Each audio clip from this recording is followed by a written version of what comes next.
While you're on the monument, we'd like to ask you to please help us preserve it by simply restricting your contact to it as much as possible.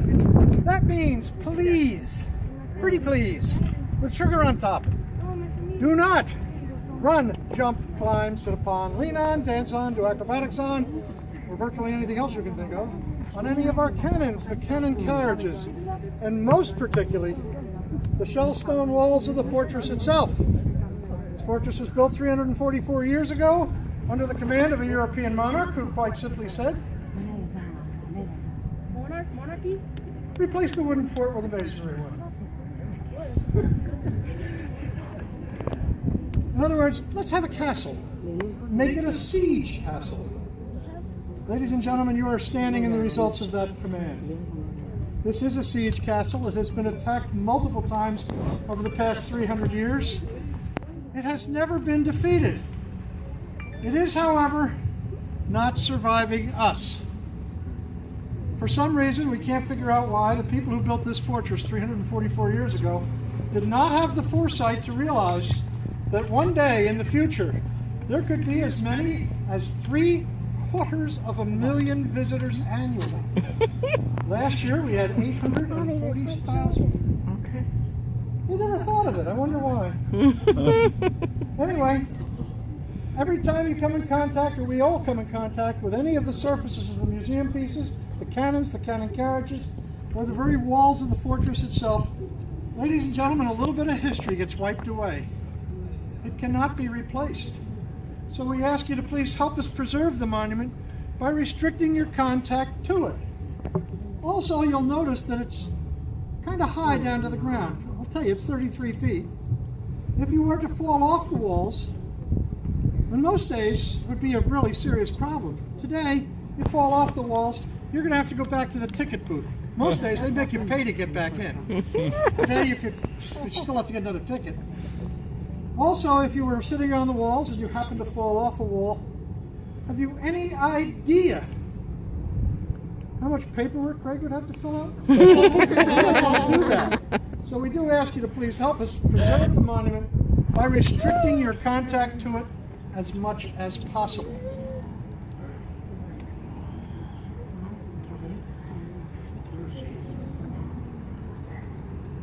Thank you, sir. You're welcome, sir.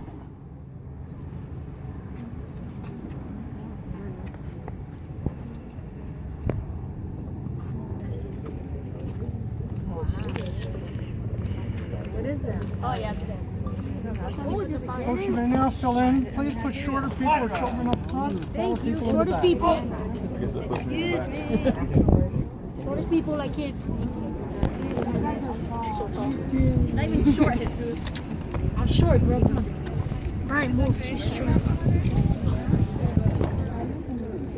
Ladies and gentlemen, good afternoon to you.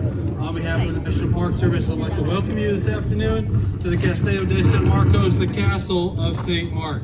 To start off this presentation, I'm going to ask that you please do not sit, stand, or lean on the fragile historic stone walls, the cannons, or the cannon carriages themselves. Also, for those of you that may be sitting or standing before me here today, please do not cross that white line. Once the white line, or once the cannon has been fired, cleaned, and declared safe, you will be welcomed forward to take additional photographs or ask any further questions.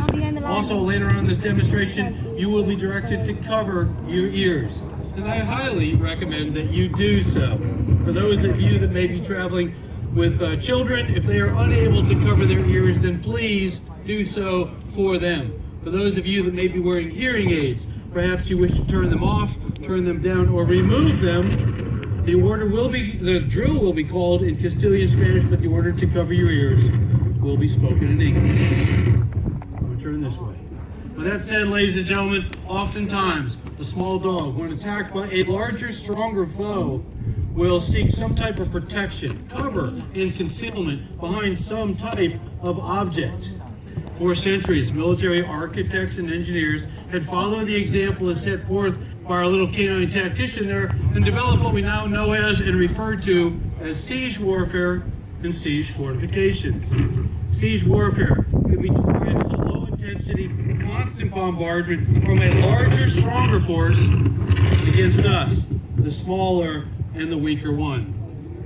The weapon behind me here today is known as and referred to as a 6-pounder iron gun. That is a cannon that is capable of launching a solid iron or lead projectile weighing 6 pounds, the size of a baseball, a maximum range of nearly 1.5 miles downrange.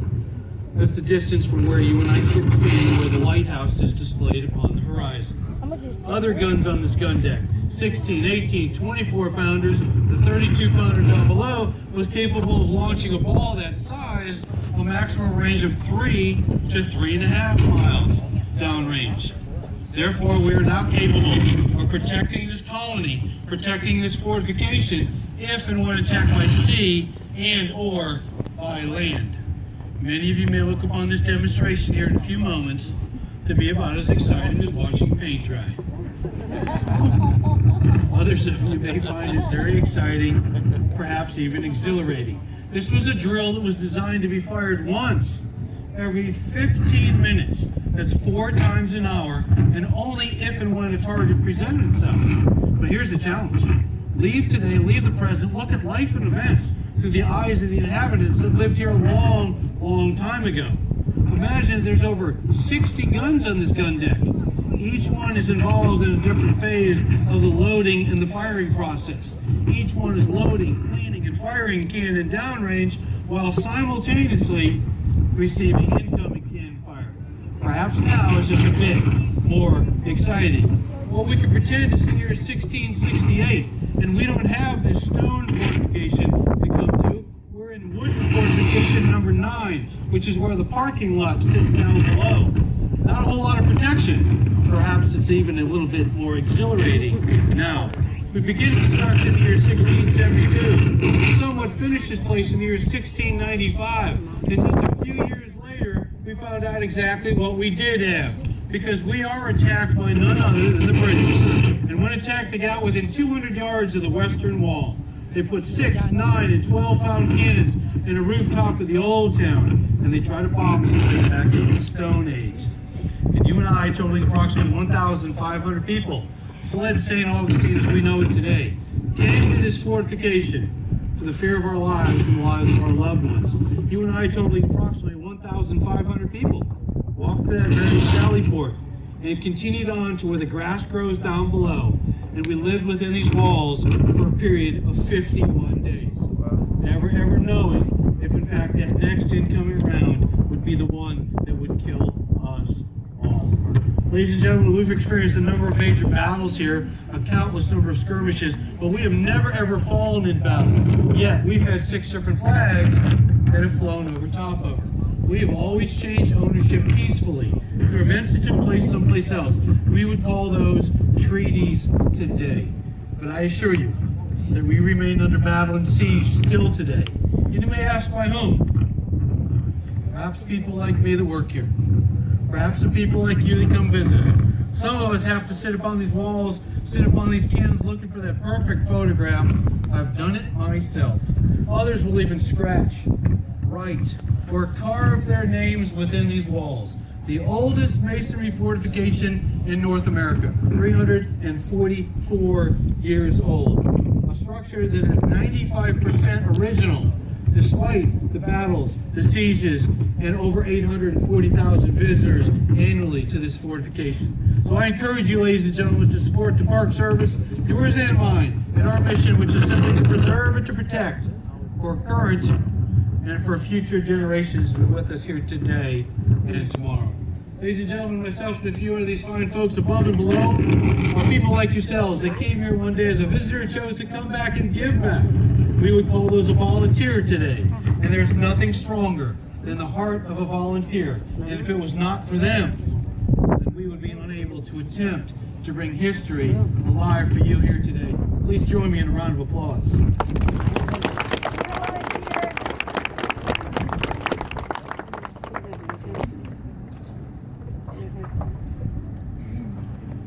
Can you see Jacelyn?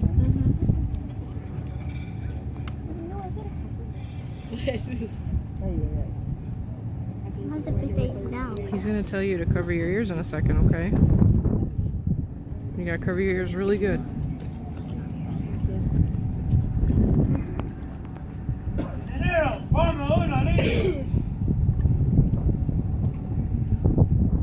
Para fuego, Capitán. Pagador. No tamen op begun, Capitán. Sagatamos. Adelante, del cañón.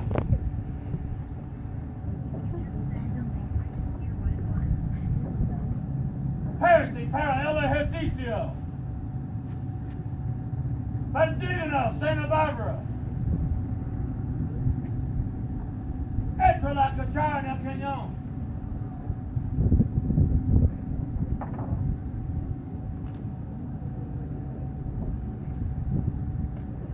La cabeza si está cargado.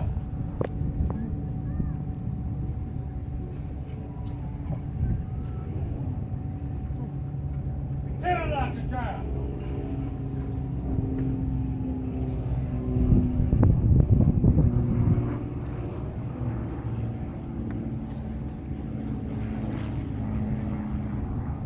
Entra la lonera y tapa el fogón.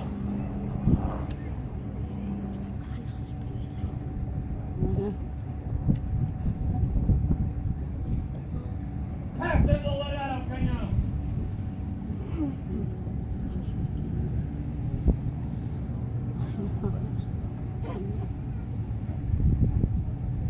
Tírala, su lugar. Aparte del atacador y pólvora.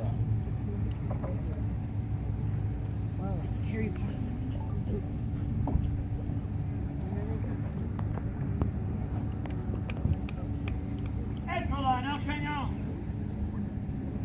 Ataquen.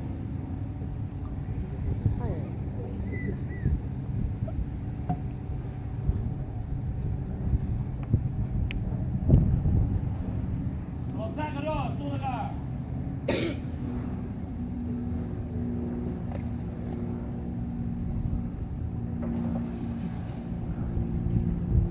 Tomen los suspectos.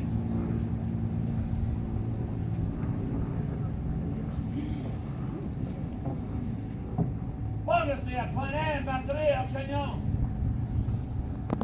Cañón en batería.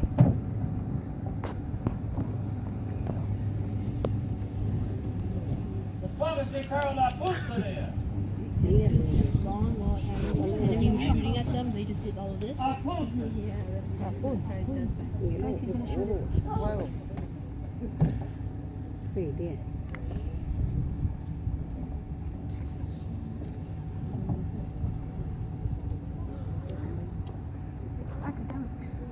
Geometry.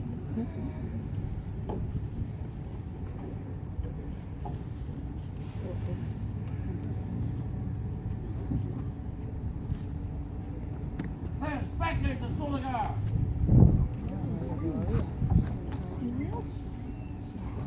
I think the gunpowder's gonna go on Brian. Saben el comen al fogón. Hold on. Tomen al bar fuego. Fuego.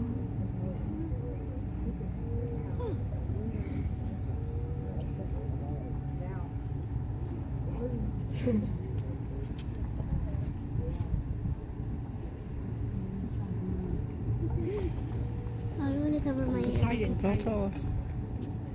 Al fuego el cañón. Fuego. Alto. Y sopa derecha. Cover your ears. Cover.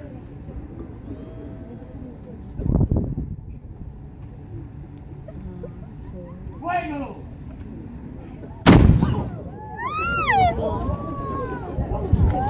Wow. Where did the cannon go? It wasn't cannon.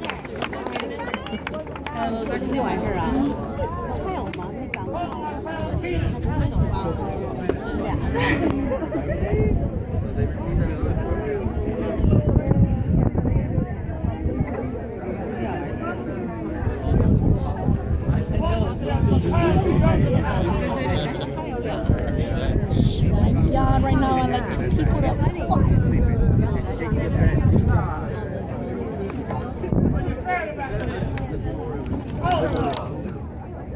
All I would have known. I'd have been that private. That would have been like, think about it.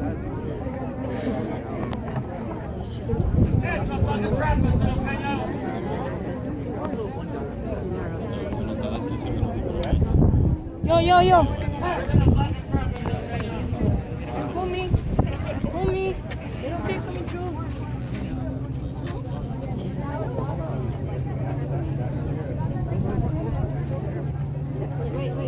Wait. Oh, right there.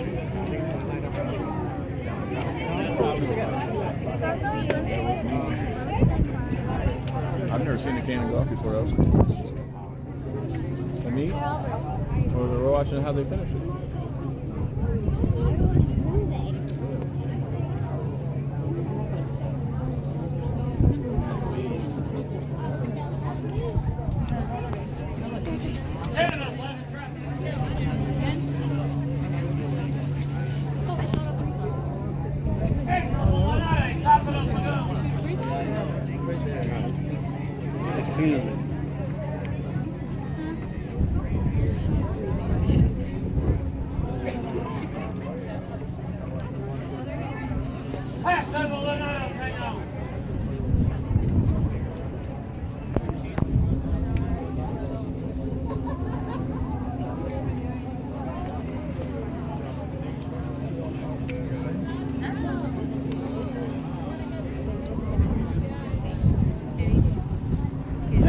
¿Lo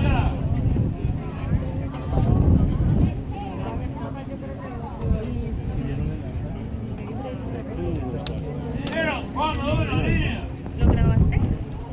¿Todo? Magnifico, Capitán. Excelente. Excelente, Capitán. ¡Viva España!